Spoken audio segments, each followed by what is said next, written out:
I am going to slap. I mean, I know Don Fry. Is he better than Don Fry? Yes. Okay.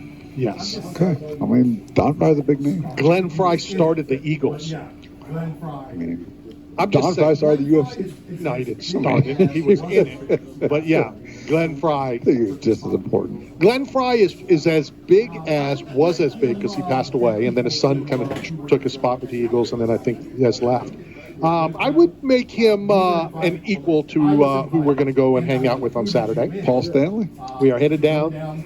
We were invited. Hold on. I was invited, and I included you in. You did. To go down to the private art showing of Paul Stanley's art. Exciting. And we get in early, which is good because then that means we can leave early because we're going to go down, hang out with them for about an hour and get back in the van and head back up. Smart. It's going to be good stuff. Renaissance Festival is about ready to kick off out there in Dade City. Excited. And we hope to be involved in that. I did forget again, we are on the YouTube channel. We are. So I don't know if you go to knockout_radio or just knockout radio, but that will all be fixed, I promise. I'm not sure what's going on. We've hired a second producer. They both make equal pay now. Maybe not doing equal work. And we will get that all rectified for the big shows next week.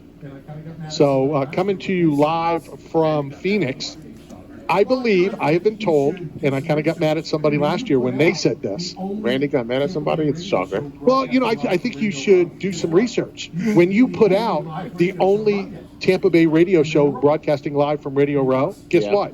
You should be the only live radio show broadcasting. And you're not. And they were wrong because we were out there broadcasting last year from LA. Okay, so I have a question for you guys, which all the Tampa fans, sorry, national viewers, what did you guys do for Gasparilla? Same thing I've done every year. Nothing. I've never been to Gasparilla. I have zero interest in going to Gasparilla. I don't care about Gasparilla. That's like our Mardi Gras, And honestly, I have not partaken in it enough. And I'm too old now. I was 20 years old to participate. Well, that's not true. But I will tell you the best photo that I saw from Gasparilla. Okay. Bar none. Okay. So I'm in a lot of Buccaneer chat rooms, and they all want to know why. And they all want to know why, because, I've stated I'm not necessarily a Buccaneer fan. I'm a fan of players that I interview, chat with, have a relation with. So a guy said, this is the greatest thing to ever happen. He was on one of the boats going down Bayshore Boulevard when he saw this guy. And he said it was the biggest honor of his life to throw Ryan Jensen beads. That's awesome. It's awesome. No, I'm saying it was awesome to me.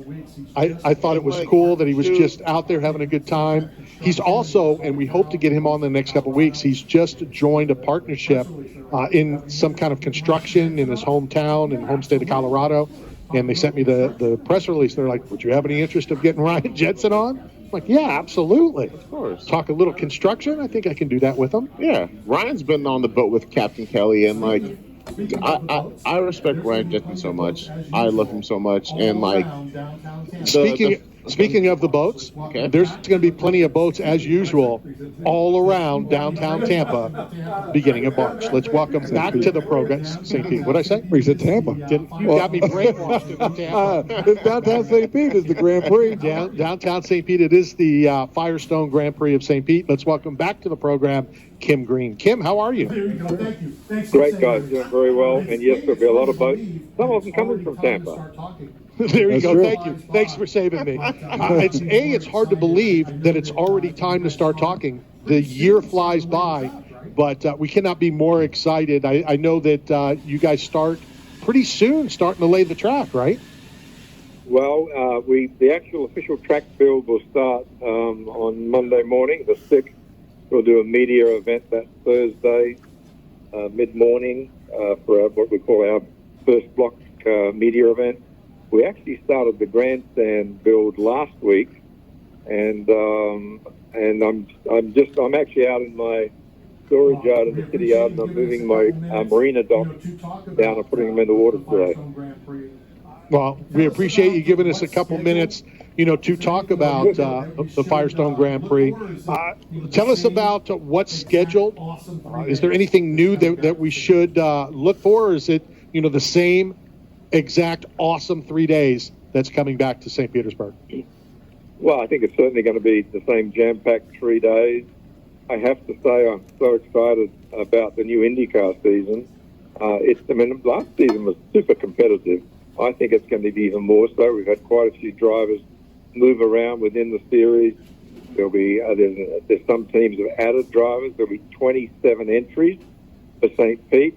They're out in California this week doing what they call their spring training. So it'll be interesting to see how all the new drivers fit in the teams and where all the speeds are at. And certainly all the race engineers on all the teams have been sitting around since last September when the season finished and working on ideas and simulations on how to go faster this year. So, no, I'm super excited.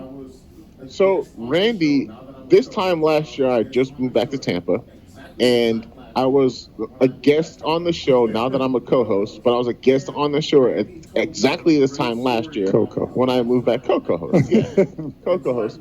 And Randy told me a great story about his last time at this event, and so I'd like him to tell you the story about him losing his phone and his Ric Flair post. And he doesn't talk about this, but it's a great story, and that's kind of what led to me being a co-host on this show right now. We were on a boat at the time talking about the Grand Prix. Well, I'll tell it real quick, Kim, but the best part of this particular day is when our team won the media race.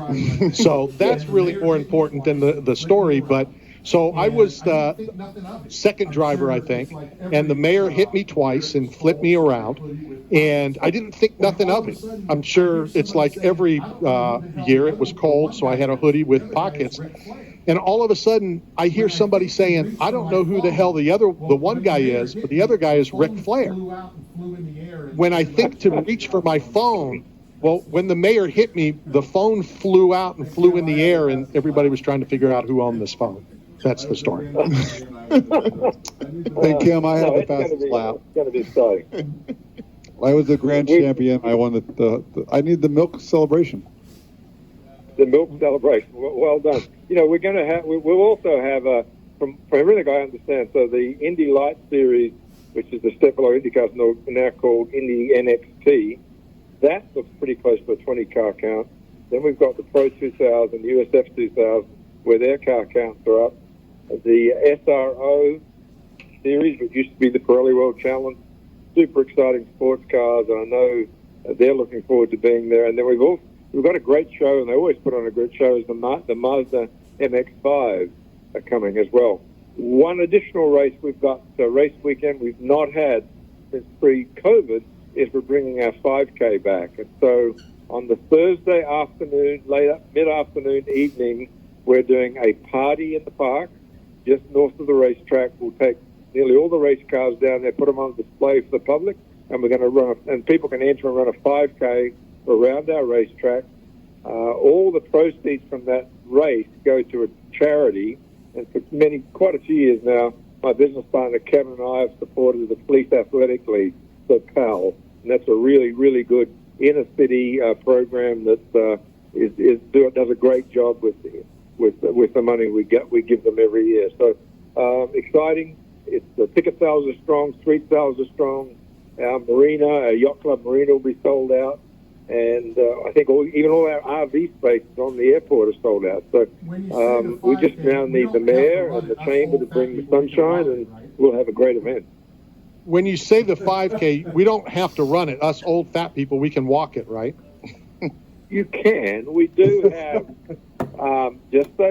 You have to keep an eye on your mirrors. We have a couple of city sweeper trucks go around the track about an hour and a half after the start and sweep people up that are not going to make the finish line in time.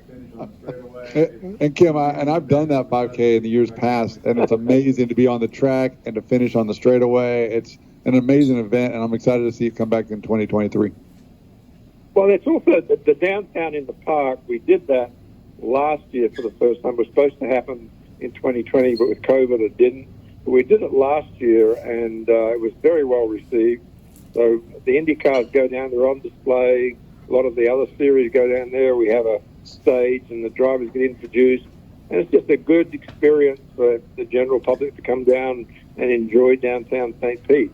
and then we packed in now the 5K, which will start at 6 o'clock and run till 7:30.